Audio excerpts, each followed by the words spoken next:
ಪಾದಯಾತ್ರೆಯನ್ನ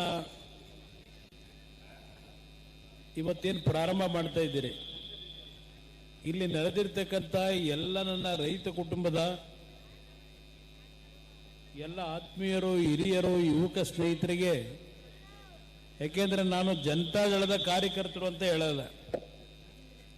ಜನತಾದಳ ಇರ್ತಕ್ಕಂಥದ್ದು ಈ ಪಕ್ಷ ಉಳಿದಿದ್ರೆ ಗ್ರಾಮೀಣ ಪ್ರದೇಶದ ರೈತ ಬಂಧುಗಳಿಂದ ಅನ್ನೋದನ್ನ ನಮ್ಮ ಜೀವನದಲ್ಲಿ ನಾವು ಮರೆಯೋರಲ್ಲ. ಇವತ್ತಿನ ಈ ಒಂದು ಪಾದಯಾತ್ರೆ ಕಾರ್ಯಕ್ರಮ ನಮ್ಮ ಬೈರಬಂಗ್ಲಾ ಭಾಗದಲ್ಲಿ ಇರ್ತಕ್ಕಂಥ ಯಾವೊಂದು ಬಿಡದಿ ಇಂಟಿಗ್ರೇಟೆಡ್ ಟೌನ್ಶಿಪ್ನ ಹೆಸರಿನಲ್ಲಿ ಈ ಸರ್ಕಾರ ಫಲವತ್ತಾದ ಭೂಮಿಗಳನ್ನು ಈ ಕಾರ್ಯಕ್ರಮಕ್ಕೆ ತೆಗೆದುಕೋಬೇಕು ಅಂತಕ್ಕಂಥ ನಿರ್ಧಾರ ಮಾಡಿ ಹೊರಟರು. ಪ್ರಥಮವಾಗಿ ಈ ಒಂದು ಭಾಗದ ಸುಮಾರು 150ಕ್ಕೂ ಹೆಚ್ಚಿನ ಜನ ನನ್ನ ಎದುರುಗಡೆ ಇರ್ತಕ್ಕಂಥ ನಮ್ಮ ತೋಟಕ್ಕೆ ಬಂದು ನಿಮ್ಮ ಬೆಂಬಲವನ್ನು ನಮಗೆ ನೀಡಬೇಕು, ಇವತ್ತು ನಮ್ಮ ರೈತರನ್ನ ಬೀದಿಗೆ ತರಲಿಕ್ಕೆ ಹೊರಟಿದ್ದಾರೆ ಅಂತಕ್ಕಂಥ ಒಂದು ಮನವಿಯನ್ನು ಮಾಡಿದ ಮೇಲೆ ನಾನು ನಿಮ್ಮ ಜೊತೆಯಲ್ಲಿದ್ದೇನೆ, ಧೈರ್ಯವಾಗಿ ನಿಮ್ಮ ಹೋರಾಟ ಮುಂದುವರಿಸಿ ಅಂತಕ್ಕಂಥದ್ದನ್ನ ಹೇಳಿದ್ದೆ. ಇವತ್ತು ನಾನು ಈ ಭಾಗದ ರೈತರಿಗಷ್ಟೇ ಅಲ್ಲ, ವಿಶೇಷವಾಗಿ ರೈತ ಕುಟುಂಬದ ನನ್ನ ಸಹೋದರಿಯರು, ತಾಯಂದಿರು ನಿರಂತರವಾಗಿ 516 ದಿನಗಳ ಕಾಲ ಯಾವುದೇ ರೀತಿಯ ಬೆದರಿಕೆಗಳಿಗೆ, ಯಾವುದೇ ರೀತಿಯ ಒಂದು ವಿಕೋಪದಲ್ಲಿ, ಇಲ್ಲಿ ಮಳೆ ಆದಾಗ, ಬಿಸಿಲಿದ್ದಾಗ ಯಾವುದನ್ನು ಲೆಕ್ಕಿಸದೆ ನಿರಂತರವಾಗಿ ನನ್ನ ತಾಯಂದಿರು ಇಲ್ಲಿ ಹೋರಾಟ ಮಾಡಿದ್ದೀರಿ. ಪ್ರಥಮವಾಗಿ ನಿಮ್ಮ ಹೋರಾಟಕ್ಕೆ ನನ್ನ ವಿಶೇಷವಾಗಿ ನನ್ನ ಸಹೋದರಿಯರು, ತಾಯಂದಿರು ಈ ಭಾಗದಲ್ಲಿ ನಿಂತಿರಿ. ನಿಮ್ಮ ಒಂದು ಕುಟುಂಬದ ಆಸ್ತಿಗಳನ್ನು ಉಳಿಸ್ಕೋಬೇಕು ಅಂತ ಹೇಳಿ ನಿಮ್ಮ ಒಂದು ಬಿಟ್ಟ ನಿಲುವೇನಿದೆ, ಅದಕ್ಕೆ ನಾನು ಪ್ರಥಮವಾಗಿ ನನ್ನ ತಾಯಂದಿರಿಗೆ, ಸಹೋದರಿಯರಿಗೆ ವಿಶೇಷವಾಗಿ ನನ್ನ ಕೃತಜ್ಞತೆಗಳನ್ನು, ಅಭಿನಂದನೆಗಳನ್ನು ಸಲ್ಲಿಸ್ತೀನಿ. ಇವತ್ತು ನಾವು ಇಲ್ಲಿ ಬಂದಿರತಕ್ಕಂಥದ್ದು ಯಾವುದೋ ಒಂದು ನಮ್ಮ ರಾಜಕೀಯದ ಸ್ವಾರ್ಥಕ್ಕಲ್ಲ. ನೀವೇನು 516 ದಿನಗಳಿಂದ ನಿಮ್ಮ ಹೋರಾಟ ಮಾಡ್ತಾ ಇದ್ದೀರಿ, ನಿಮ್ಮ ಹೋರಾಟವನ್ನು ಇವತ್ತು ಗೌರವಿಸುತ್ತೆ. ಈಗಿನ ಸರ್ಕಾರ ಈ ಭಾಗದ ಶಾಸಕರ ನಡವಳಿಕೆಗಳನ್ನು ಏನು ನೋಡ್ತಾ ಇದ್ದೇವೆ, ಆ ಹಿನ್ನೆಲೆಯಲ್ಲಿ ಇವತ್ತಿನ ದಿನ ಪಾದಯಾತ್ರೆಯ ಕಾರ್ಯಕ್ರಮವನ್ನು ನಿಗದಿ ಯಾಕೆ ಮಾಡಿದ್ದು?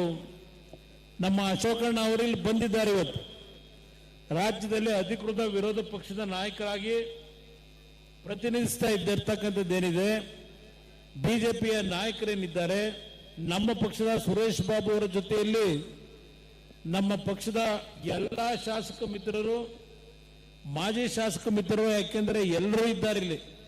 ನಮ್ಮ ಮಂಡ್ಯ ಜಿಲ್ಲೆಯ ಎಲ್ಲ ನಾಯಕರು ಇದ್ದಾರೆ. ಒಬ್ಬೊಬ್ಬರ ಹೆಸರನ್ನ ಹೇಳಲಿಕ್ಕೆ ಹೋದ್ರೆ ಸಮಯ ಆಗ್ತದೆ. ಪಕ್ಕದ ಚಿಕ್ಕಬಳ್ಳಾಪುರದಿಂದಲೂ ಬಂದಿದ್ದೀರಿ, ತುಮಕೂರು ಜಿಲ್ಲೆಯಿಂದ ಬಂದಿದ್ದೀರಿ, ಚಿತ್ರದುರ್ಗದ ನಮ್ಮ ರೈತರು ಕಾಣ್ತಾ ಇದ್ದೀರಿ, ಇಲ್ಲಿ ಎಲ್ಲ ಕಡೆಯಿಂದ ಬಂದಿದ್ದಾರೆ.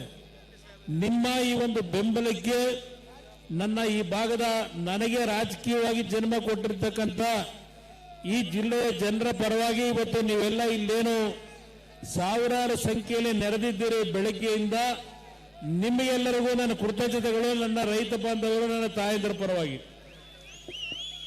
ಇವತ್ತು ಈ ಬಿಡದಿಯ ಒಂದು ಯೋಜನೆ ಏನಿದೆ, ಕಾಂಗ್ರೆಸ್ ನಾಯಕರುಗಳು ನಮ್ಮ ಮೇಲೆ ದೋಷ ಕೊಡ್ತಾ ಇದ್ದಾರೆ. ಬಹುಶಃ ಯಾರಾದರೂ 2006ರಲ್ಲಿ ಹಿರಿಯರು ಈ ಭಾಗದಲ್ಲಿ ಇನ್ನೂ ಉಳಿದಿದ್ರೆ ಅವರಿಗೆ ವಿಷಯ ಗೊತ್ತಿದೆ. ಬಹುಶಃ 2006 ಈ ಒಂದು ಯೋಜನೆ ಪ್ರಾರಂಭ ಮಾಡಬೇಕು ಅಂತಕ್ಕಂಥದ್ದು ನಾವೇನಿಟ್ಟಿರಲಿಲ್ಲ. ನಿನ್ನೆ ದಿನ ನಾನು ಯಾವ ಬೆಂಗಳೂರು ಮೈಸೂರು ರಸ್ತೆ BMICPA ಪ್ರಾಜೆಕ್ಟ್ನ ಬಗ್ಗೆ ಅವತ್ತು ಒಂದು ತೀರ್ಮಾನ ಏನಾಗಿತ್ತು, ಆ ತೀರ್ಮಾನದ ಪ್ರಕಾರ 5 ಟೌನ್ಶಿಪ್ಗಳನ್ನು ಮಾಡ್ತಕ್ಕಂಥ ಒಂದು ಕಾರ್ಯಕ್ರಮ ಏನಿತ್ತು, ಅದು ಯಾವುದನ್ನೂ ಮಾಡದೆ ಬೆಂಗಳೂರು ನಗರದಲ್ಲಿ ಒತ್ತಡಗಳೇನಿತ್ತು, ಆ ಒತ್ತಡಗಳನ್ನು ಸರಿಪಡಿಸಲಿಕ್ಕೆ ಏನು ಮಾಡಬಹುದು ಅಂತ ಹೇಳಿ ಕೆಲವು ಪ್ರಪೋಸ್ಗಳನ್ನ ಇಟ್ಟಂಥದ್ದು. ನಮ್ಮ ಕಾಲದಲ್ಲಾಗಲಿ ಬಿಜೆಪಿಯ ಕಾಲದಲ್ಲಾಗಲಿ ನಾವು ಈಗಿನ ಸರ್ಕಾರದಲ್ಲಿ ದ ಗ್ರೇಟ್ ಶಿವಕುಮಾರ್ ಯಾವೊಂದು ಪ್ರಾಥಮಿಕ ಅಧಿಸೂಚನೆ ಅಂತಿಮ ಅಧಿಸೂಚನೆಯನ್ನೇನು ಹೊರಡಿಸಿದ್ದಾರೆ 2025ನೇ ಇಸ್ವಿವರೆಗೆ ಈ ಭಾಗದಲ್ಲಿ ಯಾವುದೇ ಭೂಮಿಯನ್ನ ನಾವು ಪ್ರಾಥಮಿಕ ಅಧಿಸೂಚನೆಯನ್ನ ಹೊರಡಿಸಿರಲಿಲ್ಲ. ಇವತ್ತು ಈ ಭಾಗದಲ್ಲಿ ಈ ಅಧಿಸೂಚನೆಯನ್ನು ಹೊರಡಿಸಿದ್ದಾರೆ. ಈಗ ಬರಬೇಕಾದರೆ ಒಂದು ಸಂದೇಶ ನೋಡಿದೆ.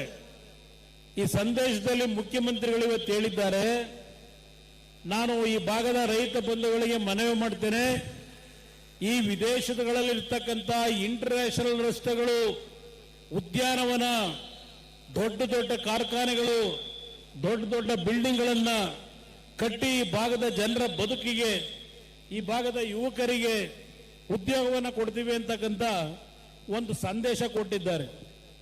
ಈಗೇನು 2 ಕೋಟಿ ಹಣ ನಿಗದಿಯಾಗಿತ್ತು, ಇವತ್ತಿನ ಸಂದೇಶದಲ್ಲಿ ನಿಮ್ಮ ಟಿವಿ ಇದರಲ್ಲಿದ್ದರು ನೋಡಿ, ಫೋನ್ಗಳಲ್ಲಿ 2 ಕೋಟಿಯಿಂದ 3 ಕೋಟಿ ಹೋಗೋರೀಗ. ಇದೇನು ಚೌಕಾಸಿ ವ್ಯಾಪಾರವಾ? ಚೌಕಾಸಿ ವ್ಯಾಪಾರವಾ? ಇಲ್ಲಿ ಪಾಪ ಕನಕಪುರದವರೊಬ್ಬರು ದಲಿತ ಮುಖಂಡರು ಬಂದಿದ್ದಾರೆ. ನೀವು ಪೊಲೀಸ್ ಅಧಿಕಾರಿ ಬೇರೆ ಆಗಿದ್ರಲ್ವಾ, ಒಂದಿಷ್ಟು ರೆಕಾರ್ಡ್ಸ್ ಇಟ್ಕೊಂಡ್ ಬಂದವರು ಇಲ್ಲಿ ನೋಡಿ.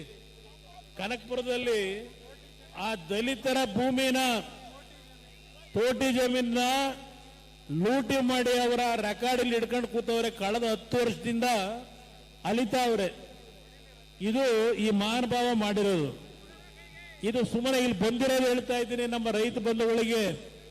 ಇವತ್ತು ಯಾವ ಒಂದು PMIC ಪ್ರಾಜೆಕ್ಟ್ ಇದೆ, ಆ ಪ್ರಾಜೆಕ್ಟ್ ನಲ್ಲಿ ಬೆಂಗಳೂರು ಸುತ್ತಮುತ್ತ ಇರ್ತಕ್ಕಂಥ ಹಲವಾರು ರೈತರು ಅವರ ಜಮೀನುಗಳನ್ನ ಇಲ್ಲಿವರೆಗೆ 30 ವರ್ಷದಿಂದ 1 ನಯಾ ಪೈಸಾ ದುಡ್ಡು ಕೊಟ್ಟಿಲ್ಲ. ಅವರಿಗೆ ಸೈಟ್ ಕೊಡ್ತೀವಿ ಅಂತ ಹೇಳಿದ್ರು. 4,000 ಕುಟುಂಬಕ್ಕೆ ಇನ್ನೂ ಸೈಟ್ ಕೊಟ್ಟಿಲ್ಲ. 30 ವರ್ಷದ ಕಾರ್ಯಕ್ರಮ. ಶಿವಕುಮಾರ್ ಅವರೇ, ನೀವೇ BMICPA ಅಂತ ಹೇಳಿ ಅಥಾರಿಟಿ ಮಾಡಿ, ಆ ಅಥಾರಿಟಿಯ ಅಧ್ಯಕ್ಷರು ಆ BMIC ಪ್ರಾಜೆಕ್ಟ್ಗೆ ಏನಪ್ಪ ಮಾಡಿದ್ದು ನೀವು? ಅದನ್ನೇ ಮಂಜಣ್ಣ ಅವ್ರು ಕೇಳ್ತಾ ಇರೋದು. ಇವತ್ತು 5 ಟೌನ್ಶಿಪ್ ಮನೆ ಹಾಳಾಗೋಗಿದೆ. ಬೆಂಗಳೂರು ಸುತ್ತಮುತ್ತ ರೈತರನ್ನ ಒಕ್ಕಲೆಬ್ಬಿಸಿ ಪೊಲೀಸ್ ಲಾಠಿ ಚಾರ್ಜ್ ಮಾಡಿ ಹಲವಾರು ಬಡ ರೈತ ಕುಟುಂಬದ ಹಲವಾರು ಯುವಕರನ್ನ ಜೈಲಿಗೆ ಕಳಿಸಿ ಇವತ್ತಲ್ಲಿ ಜಮೀನು ಲೂಟಿ ಮಾಡಿದಿರಲ್ಲ. ಇಲ್ಲಿ ಹೊಸಕೆರೆಹಳ್ಳಿ ಹತ್ರ ನಮ್ಮ ಈ ಭಾಗದ ನಮ್ಮ ಯುವಕರು ಯಾರಾದರೂ ಓಡಾಟ ಮಾಡಿದ್ರೆ, ಹೊಸಕೆರೆಹಳ್ಳಿ ಗೇಟ್ ಇದೆಯಲ್ಲ, ಯಾವೊಂದು ಟೋಲ್ ಗೇಟು, ಅದರ ಪಕ್ಕದಲ್ಲಿ ಎದ್ದಿದೆ ನೋಡಿ, ಶೋಭಾ ಶೋಭಾ ಶೋಭಾ. ಯಾರ್ದಪ್ಪ ಅದು? ಅದು ನಿಮಗೆ ಮಾಡಲಿಕ್ಕೆ NOC ಕೊಡ್ತಾನೆ. ಇವ್ರ ಅಪ್ಪನ ಮನೆಯಿಂದ ಕೊಟ್ಟನ ಆ ನೈಸ್ ಕಂಪನಿಯವನು. ಇದನ್ನೇ ನಾನು ನಿನ್ನೆ ಪ್ರಶ್ನೆ ಮಾಡಿರೋದು. ಇವತ್ತು ಅಲ್ಲಿ ನಾನು ಹೇಳ್ತಾ ಇರೋದಲ್ಲ, ಈ ರಾಜ್ಯದ ಹೈಕೋರ್ಟ್ನಲ್ಲಿ ಒಂದು ತೀರ್ಪು ಕೊಟ್ಟಿದ್ದಾರೆ ಕಳೆದ 15 ದಿವಸದಿಂದ. ಕಳೆದ 23 ವರ್ಷಗಳಿಂದ ಸಾವಿರಾರು ರೈತರುಗಳಿಗೆ ಇನ್ನೂ 2000ನೇ ಇಸ್ವಿನಲ್ಲಿ ಅಧಿಸೂಚನೆಯನ್ನು ಹೊರಡಿಸಿದ್ರು KDBಯಿಂದ, ಇನ್ನೂ ಹಣ ಕೊಟ್ಟಿಲ್ಲ ಅವರಿಗೆ. ಕೋರ್ಟ್ನಲ್ಲಿ ಹೇಳ್ತಾರೆ KDB ಅವರು ಮತ್ತೆ ನೈಸ್ ಕಂಪನಿ ಮಾಲೀಕ, KDBಯ ಇರ್ತಕ್ಕಂಥ ಆಕ್ಟ್ ಏನಿದೆ, ನಾವು ಯಾವೊಂದು ಭೂಮಿನ ರೈತರ ಭೂಮಿನ ವಶಪಡಿಸ್ಕೊತೀವಿ, ಅದು ತಕ್ಷಣಕ್ಕೆ ನಮ್ಮ ರಾಜ್ಯ ಸರ್ಕಾರದ ಆಸ್ತಿ. ನಾವು ಯಾವಾಗ ಬೇಕಾದರೂ ದುಡ್ಡು ಕೊಡಬಹುದು. 10 ವರ್ಷ ಆಗಬಹುದು, 20 ವರ್ಷ ಆಗಬಹುದು. ನಮಗೆ ಆ ಪವರ್ ಇದೆ ಅಂತ ಹೇಳಿ ಕೋರ್ಟ್ ಮುಂದೆ ಹೇಳ್ತಾರೆ. ಈ ಭಾಗದ ನನ್ನ ರೈತ ಬಂಧುಗಳು ಯಾವ ಹೋರಾಟ ಮಾಡ್ತಾ ಇದ್ದೀರಿ, ಆ ಪರಿಸ್ಥಿತಿಗೆ ನಿಮ್ಮನ್ನು ದೂಡ್ತಾರೆ. ಈಗೇನೋ 4 ಜನಕ್ಕೆ ಮಿಠಾಯಿ ಹಂಚವ್ರೆ ನೋಡ್ತಾ ಇದ್ದೀನಿ. ಕೆಂಪೈನಪಾಳ್ಯದಲ್ಲಿ ಮತ್ತಿನ ಯಾವ್ದು ಒಡೆರಳ್ಳಿನ ಅಲ್ಲಿ ಆರೋಹಳ್ಳಿಗೆ ಬರುತ್ತೆ. ಆ ಭಾಗದಲ್ಲಿ 4 ಜನ 5 ಜನಕ್ಕೆ 3 ಗುಂಟೆ 4 ಗುಂಟೆಗೆ ಇವತ್ತು ಏನು ಚೆಕ್ ಕೊಟ್ಟಿದ್ದೀವಿ ಅಂತ ಹೇಳಿ ಮಾಧ್ಯಮದ ಸ್ನೇಹಿತರ ಮುಂದೆ. ಯಾರಪ್ಪ ಇವ್ರಿಗೆ ಪವರ್ ಕೊಟ್ಟಿರೋದು? ಕಚೇರಿಲಿ ಕೂತ್ಕೊಂಡು ಅಧಿಕಾರಿಗಳ ಮುಖಾಂತರ ಅವ್ರ ಅಕೌಂಟಿಗೆ ಚೆಕ್ ಹೋಗಬೇಕು. ಬೀದಿಲಿ ಚೆಕ್ ಹಿಡ್ಕೊಂಡ್ಬಿಟ್ಟು ಚೆಕ್ ಕೊಟ್ಟಿದ್ದೀನಿ ನೋಡಿ ಇದನ್ನ ಹೇಳ್ಕೊಂಡು ಯಾವ ವ್ಯಾಪಾರ ಮಾಡಕ್ ಹೊರಟಿದ್ದೀರಪ್ಪ? ಇಲ್ಲಿ ಅಶೋಕ್ ಅವರೊಂದು ಮಾತು ಹೇಳಿದ್ರಲ್ಲ, ಅರ್ಥ ಮಾಡ್ಕೊಳ್ಳಿ. ಇವತ್ತು ಯಾವ ನೈಸ್ ಪ್ರಾಜೆಕ್ಟು